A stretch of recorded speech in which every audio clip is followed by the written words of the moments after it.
elecciones venezolanas son un tema de interés internacional. Por cierto, Nicolás Maduro se posesionaría por tercera ocasión el 10 de enero del 2025 en esta su segunda reelección. Y hablando del tema de Venezuela, nos vamos a conectar con el analista político y periodista Halim Naim, que se encuentra desde Caracas, Venezuela, para conversar con él. Muy buenos días, gracias por estar conectado aquí. Desde el Ecuador le mandamos un fuerte abrazo y saludo, y quisiéramos poder conocer cómo ha tomado la población venezolana allá en su país estos resultados electorales. Muy buenos días.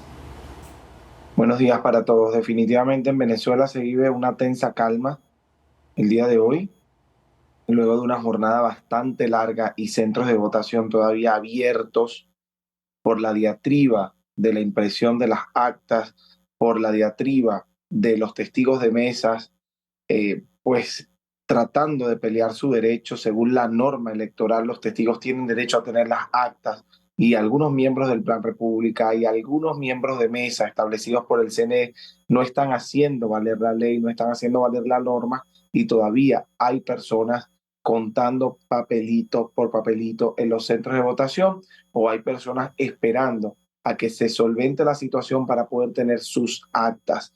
Lo cierto de todo esto es que sin el acta en mano no hay manera de demostrar que la transmisión que emanó ayer del Consejo Nacional Electoral, que hablaba de un 80%, ¿sí?, es real.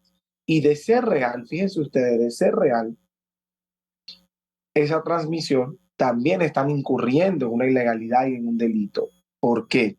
Porque si ellos tienen un 80% de transmisión, ¿por qué la otra fracción, que es la oposición, tiene solamente un 30% de transmisión?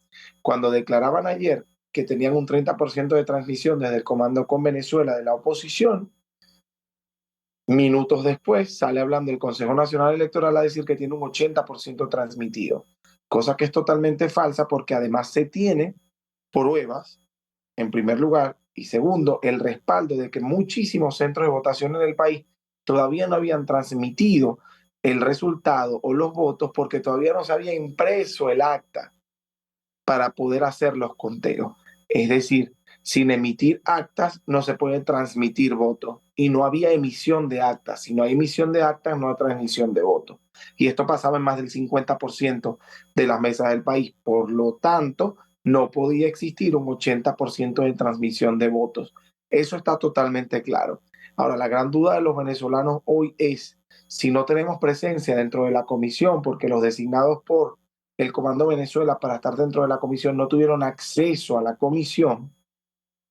¿De qué manera yo demuestro que teniendo las actas esa transmisión es falsa? Bien, es allí el gran dilema, que fue parte de las preguntas que en lo particular le hice a la líder de oposición, María Corina Machado, el día de ayer cuando daban el boletín. Halim, muy buenos días, gracias por acompañarnos. Es decir, lo más importante es tener las actas presentes para poder comprobar la votación del pueblo venezolano. ¿Qué es lo que queda entonces? ¿De qué manera los venezolanos pueden defender sus votos en estas siguientes 48 horas? Definitivamente ese es el llamado que ha hecho la oposición, a tener las actas. Tenemos que tener en cuenta algo muy importante. No es la primera vez que ocurre un fraude en Venezuela. Todos conocemos la naturaleza del gobierno venezolano.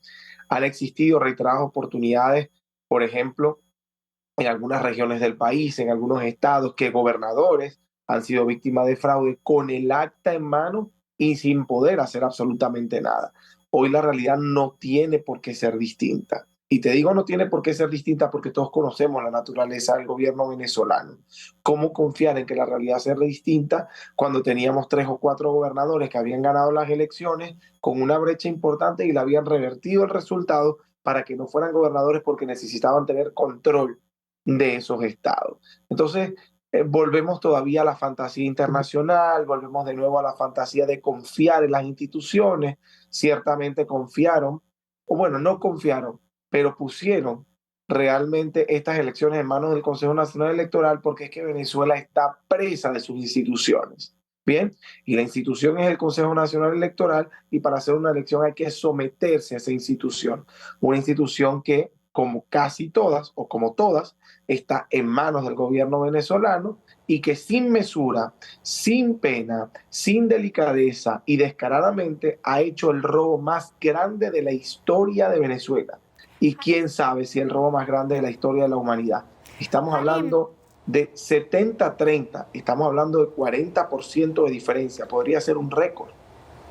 Halim, usted mencionaba también que el día de ayer habló con la líder opositora María Corina Machado, entre otras cosas, supongo que de esta posibilidad de que no se entreguen todas las actas, de que en estas 48 horas exista la posibilidad de sabotaje a las elecciones, a la voluntad popular, y entonces, ¿cuál va a ser la alternativa? Hemos visto varias declaraciones y dice que acudirán a organismos internacionales, pero dentro de la normativa de un país no puede estar por encima del internacional. Entonces, ¿ustedes tienen algún mecanismo legal por donde llegar a la posibilidad de obtener todas las actas o de que se respete la voz popular y puedan tener todos los escrutinios papelito por papelito, como ustedes lo dicen?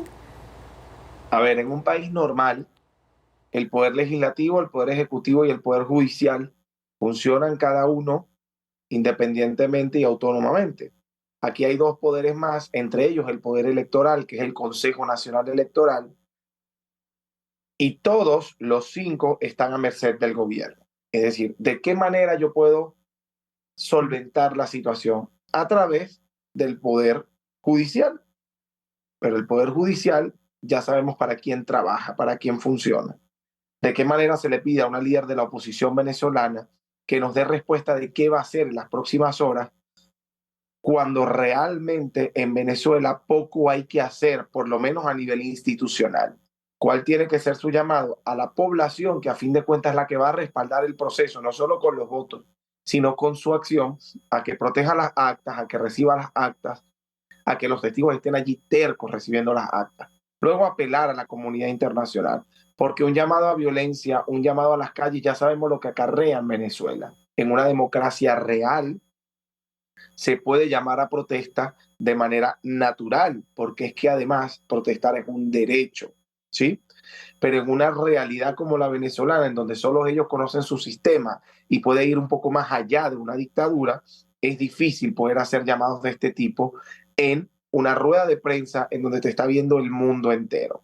Cuando le hacíamos la pregunta el día de ayer, los periodistas, a María Corina Machado, a la líder de oposición María Corina Machado, apelaba de cierto modo a la comunidad internacional, pero la gran pregunta que se hace Venezuela también es, nosotros vivimos un proceso en el año 2019 donde una comunidad internacional ejerció presión importante sobre el gobierno y sobre el país. Ahogaron de cierto modo a miembros del gobierno a través de sanciones económicas. No era menor la presión de aquel momento a la de este momento. ¿Qué puede ser distinto hoy? ¿Qué puede ser distinto hoy? Es lo que se pregunta a la población venezolana. La oposición y la opinión pública pide diálogo y Maduro lo dijo ayer, no está dispuesto él a dialogar con partidos políticos. La pregunta, y en el marco de todo lo que hemos comentado, entonces quizás una especie de conflicto armado en Venezuela, una guerra civil por llamarlo así, ¿cree usted que sería no la única opción, pero sí una posibilidad dentro de lo que está sucediendo por esta crisis institucional?